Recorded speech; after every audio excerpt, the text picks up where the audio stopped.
Hi, I'm Rick Anthony, and welcome to the Someone You Should Know podcast, the podcast that focuses on musicians, authors, and interesting people.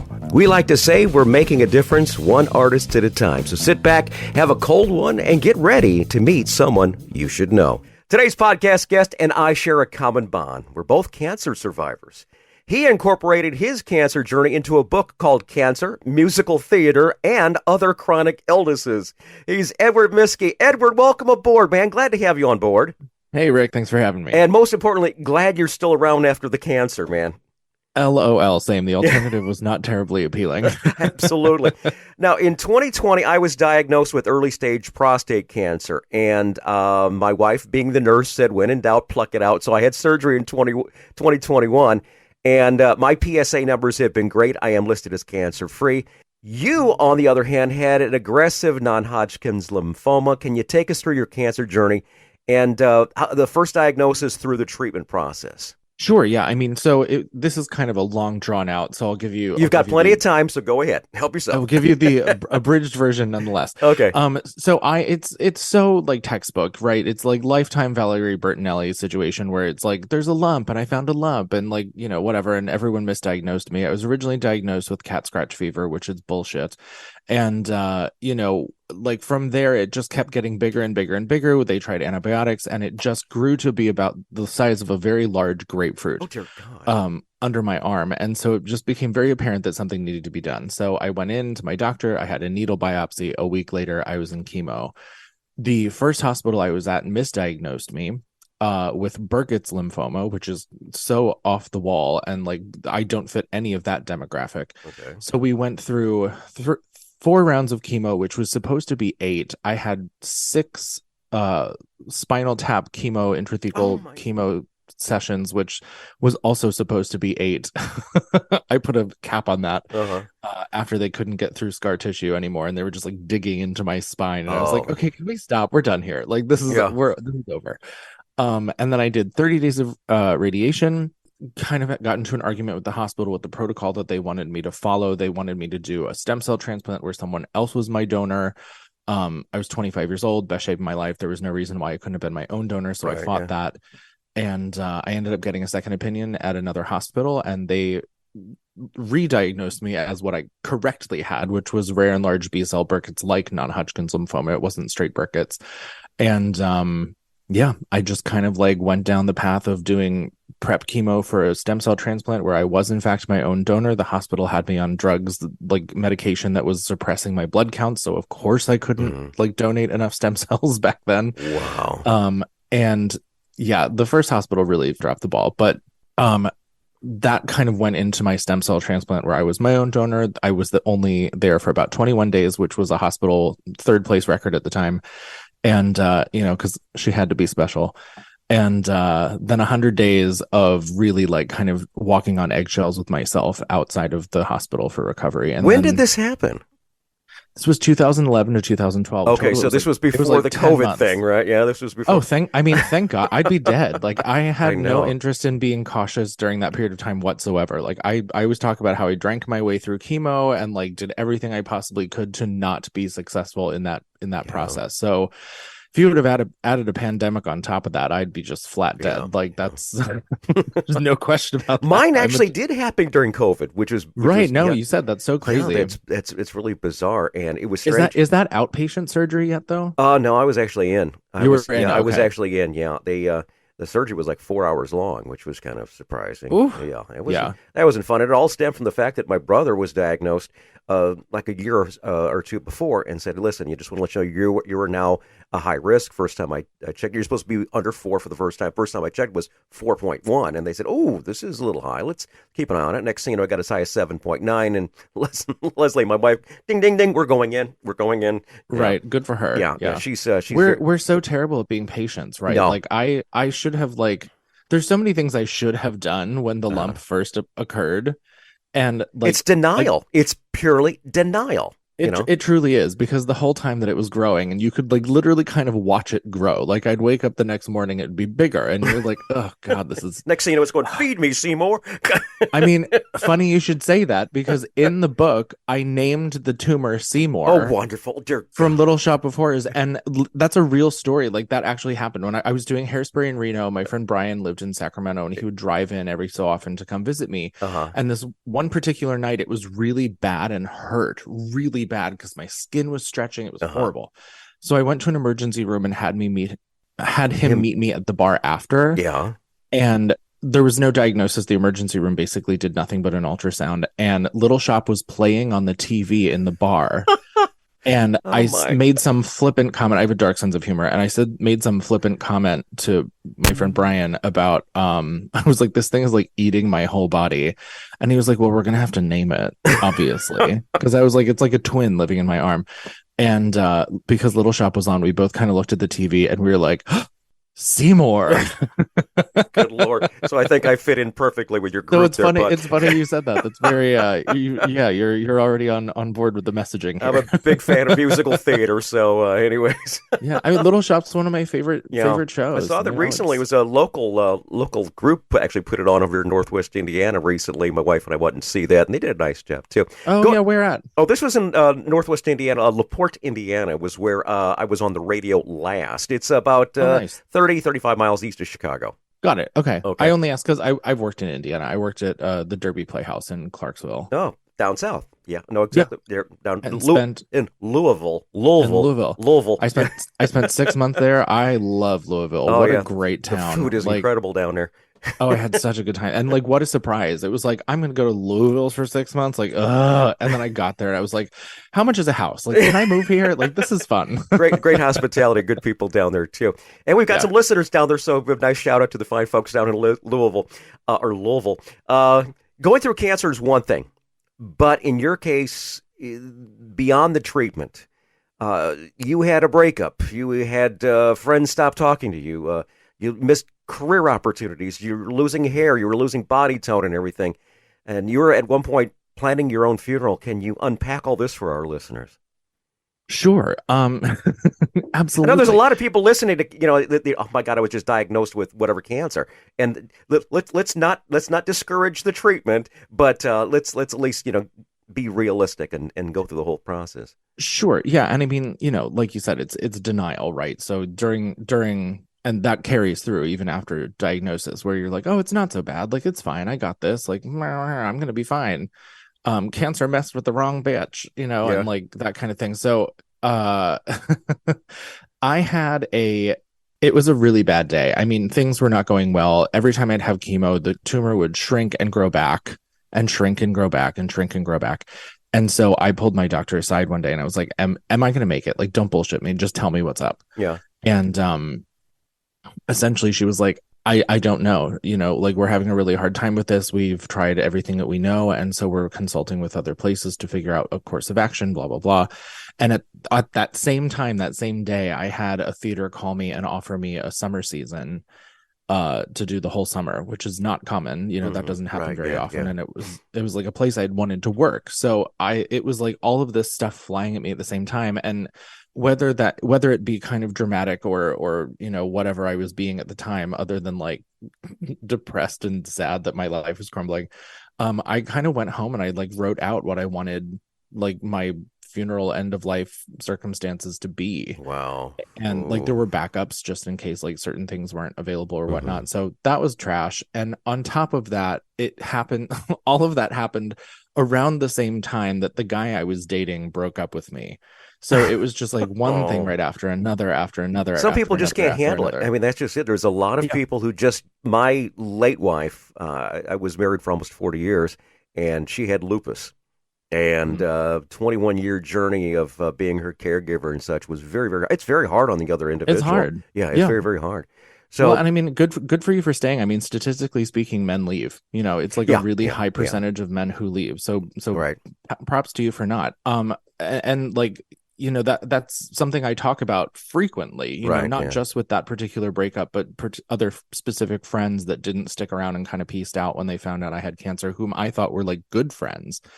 And it took me years to learn and figure it out or be told otherwise, but they're really not. They're just not equipped for the little like easy journey of their life to have a road bump in it. And the second it does, they're like, okay, bye, detour. And then they come back and expect you to just like be their friend again. Right. It's Welcome no, you right like, back. No, you ultimate hurt me. ultimate betrayal. Absolutely not.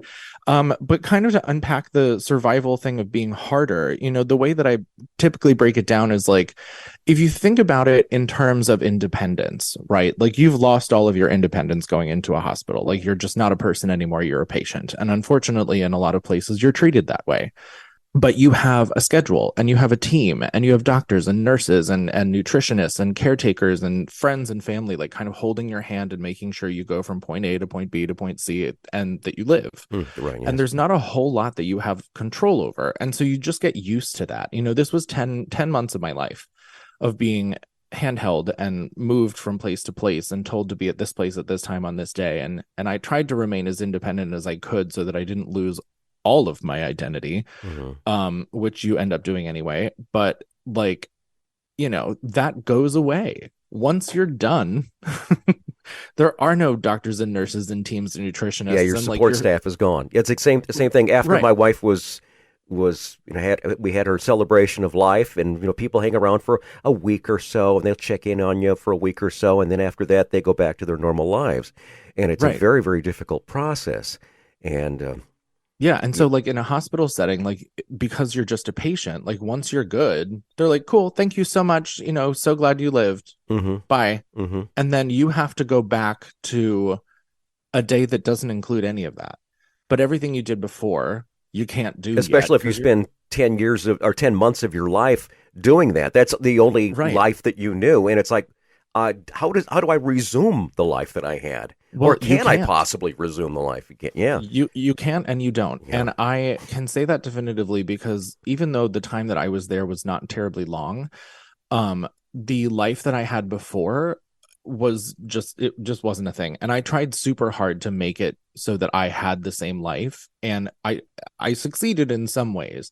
But in the long run of it, I should not have done that. Like, I'm grateful for the people I've met along the way and the experiences I've had and the places I've worked and the chances to be a star all over the country. Like, yes, I'm so grateful for that and I wouldn't change a thing, but I was not fulfilled.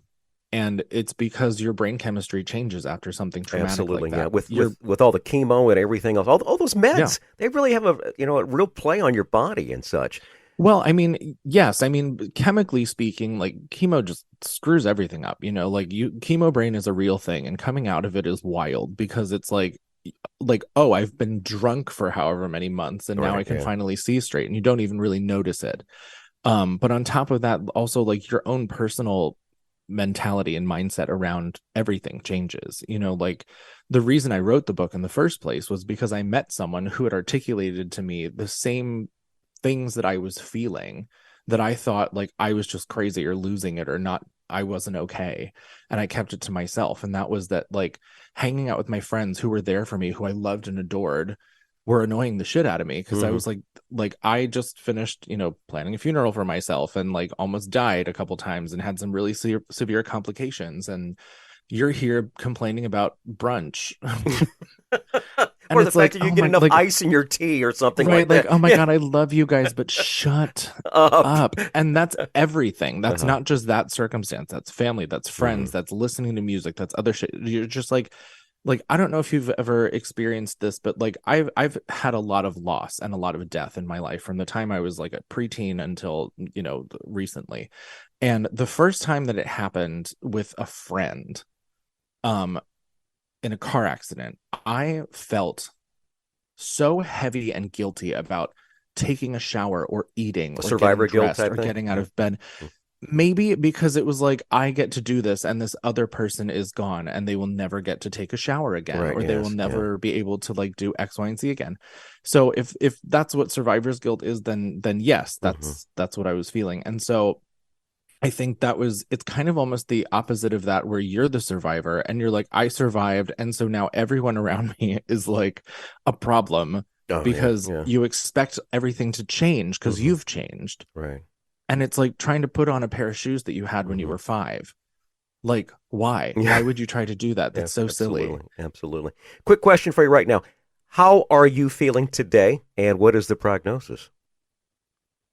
I mean, I'm great today. I think things are chugging along. The book, I'm super proud of what it's been doing. I'm really proud of it as a piece. And the screenplay adaptation is going really well. I'm so excited to get this done. Like, it's going to be absolutely incredible. Mm-hmm. We're going down like the crazy ex-girlfriend, like Zoe's extended playlist Yeah, kind of. exactly. Yes, yeah. Yeah, and like, because I mean, Crazy Ex-Girlfriend was fun and shiny and hilarious, but it was also about mental health. And then like Zoe's was kind of the same thing, but it was about grief and loss. And so ours is going to be like very flashy and fun and musical theater homage parody kind of thing, but it's going to be about surviving, Right. like surviving cancer. And what we're talking about is cancer, musical theater, and other chronic illnesses. That's the name of the book. I really and truly am looking forward to seeing this made into a musical of some sort. Like I say, Such a spectacle. I'm a big fan of musical theater. So maybe give it the Larson treatment there, Something like that. Yeah, I mean, it's happening. Like that, there's Yeah. no two ways about that. I hope to be in pre-pro by the fall. But I'm so excited about it. It's what I've always wanted to do with this, and I always knew I wanted to do something with this experience. Mm-hmm. And again, it wasn't until I met that one particular person who kind of parroted back to me that they were feeling the same, that I knew exactly what I wanted to do, and that turned into this book. And so the life of this book then gets to become, at first a pilot for a show, and hopefully that gets picked up and we can kind of tell a broader story. Very good. Well, everything's going on Netflix and everything. There's so many different avenues. Who knows where the thing might show up? Oh yeah, it would be nice to get a Tony.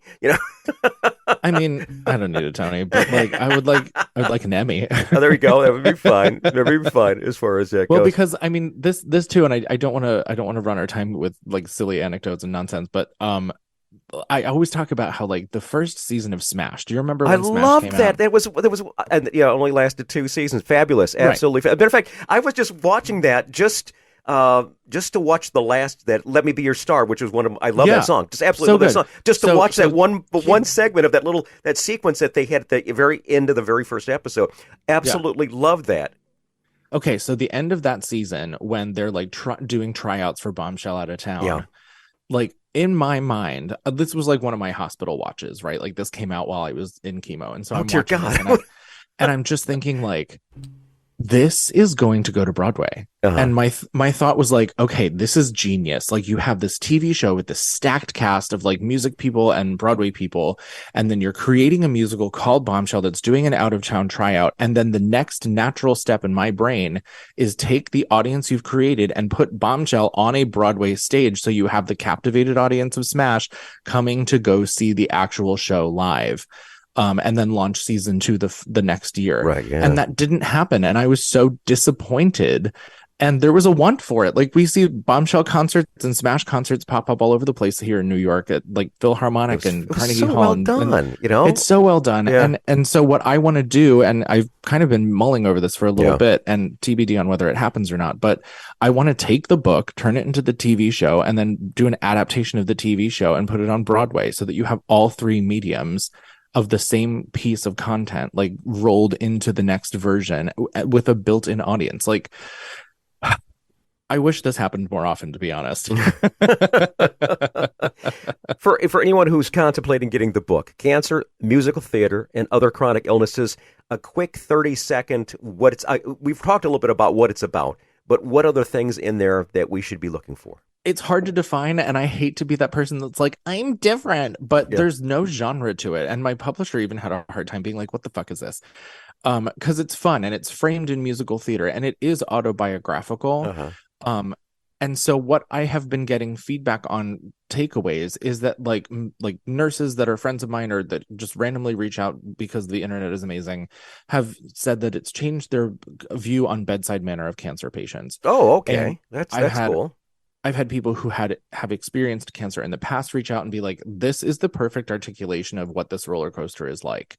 And of course it is, because musical theater is the vehicle of like heightened reality that can tell this story the best.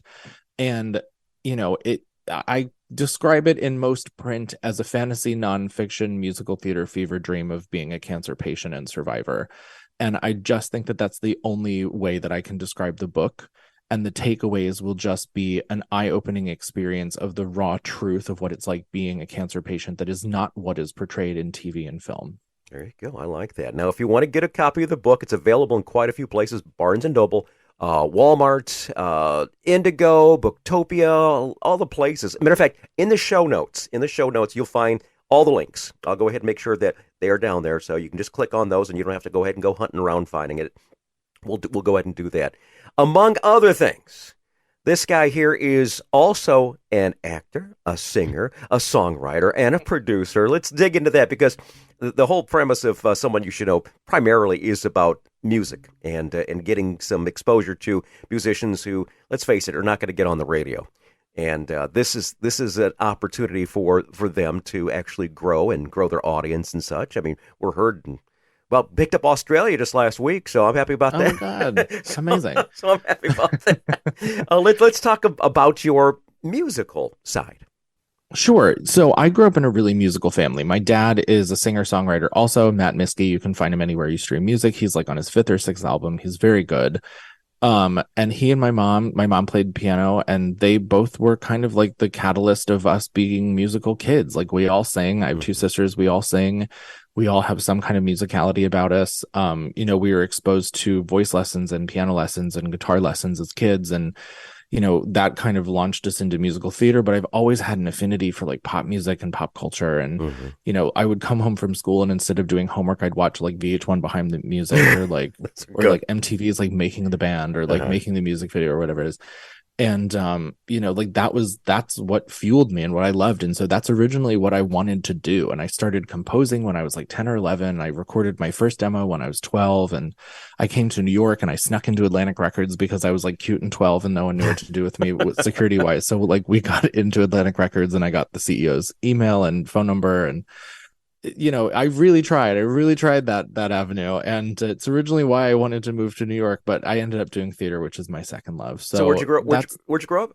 Central Pennsylvania. Oh, okay, very good. Yeah, hop, skip, and a jump away. But currently, I mean, I had the opportunity to work with Jim Ebert, who's a platinum record producer. He if you guys remember Meredith Brooks in the early 2000s, she had that song "I'm a Bitch," or "Bitch" or whatever it's called. He produced that whole album, and dozens other. He's worked with Butch Walker, who's a brilliant producer and songwriter.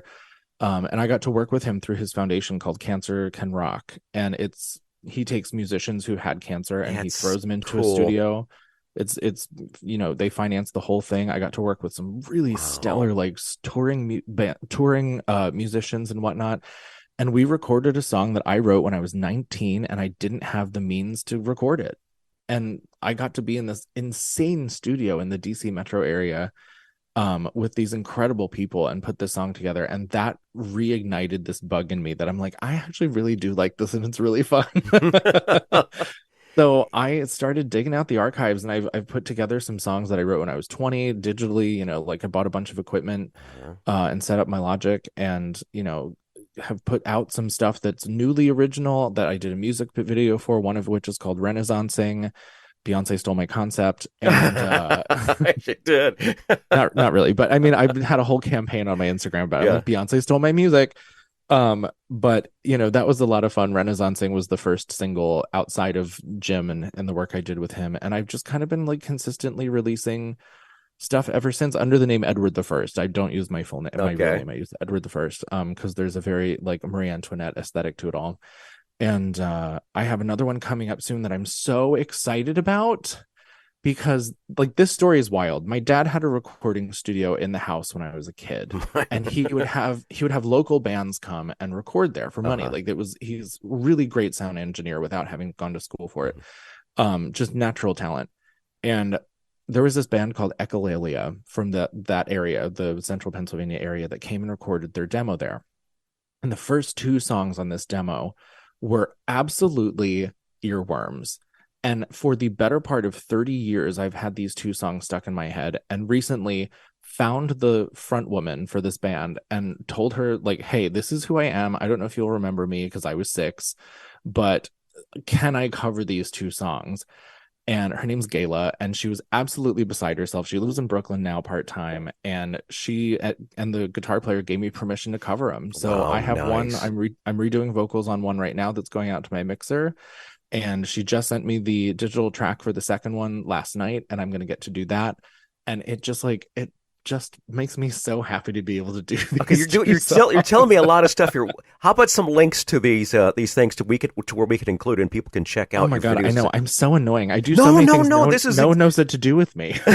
No, actually, just tell us a couple of your links. I will go ahead and add those in the show notes so people can check out your videos and such. So throw us a couple of your website, a couple of links and such. Yeah, sure. So, I mean, my main website is edwardmiskie.com. Okay. You can find me on all social media platforms at Edward Miskie. That's TikTok, Twitter, Instagram, Facebook. But for my music stuff, that's Edward the First. Most social media is Edward M the First. And if you just search Edward the First on Spotify or anywhere that you stream music, it's there. Awesome. It's been so much fun to do, and like the music video for Renaissancing is just, I'm the most proud of it. It was so much fun. We had such a great day on set that day, and it's wild. Like, it's so weird when people are like, how do you describe yourself? I'm like, I do things. I do what I want, I guess. I don't know.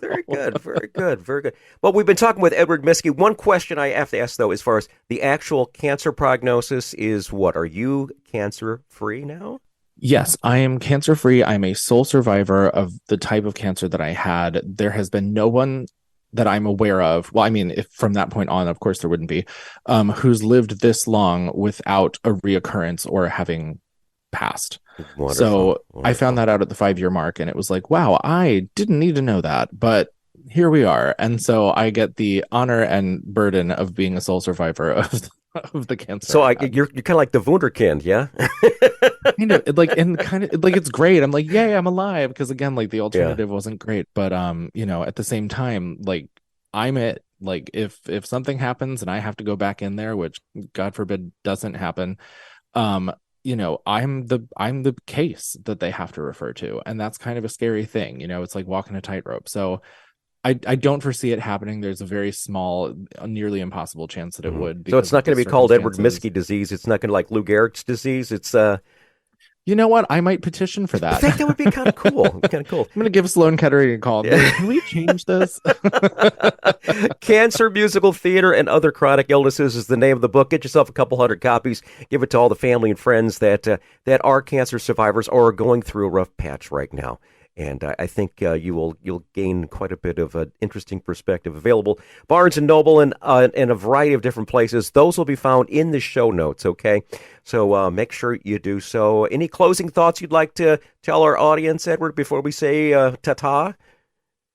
I mean, just keep an eye on me. We've got some good stuff coming up that I can't tell you about just yet, but there's some stuff coming. So follow me and do all the things. Updates and such. So make sure, good. You stay in touch and give me some updated material and such. And when this thing winds up going to the big screen, or maybe to the small screen, or maybe just to the local playhouse, we invite you to check it out and check out my friend Edward Miskie. Great to talk to you, my friend. Glad you're feeling okay, and my very best wishes for a stellar prognosis for 2023. Thank you so much, Rick. Hi, this is Rick Anthony, thanking you again for listening to this episode of Someone You Should Know. Now, if you're an aspiring musician or an established musician that's looking for a little exposure, I invite you to drop us a line at someoneyoushouldknowpodcast@gmail.com. That's someoneyoushouldknowpodcast@gmail.com. Also, I invite you to tell a friend about the Someone You Should Know podcast. I thank you for tuning in this time, and I invite you to check us out next time on the Someone You Should Know podcast, because you never know who's going to show up. Until next time, remember, God loves you, and so do I.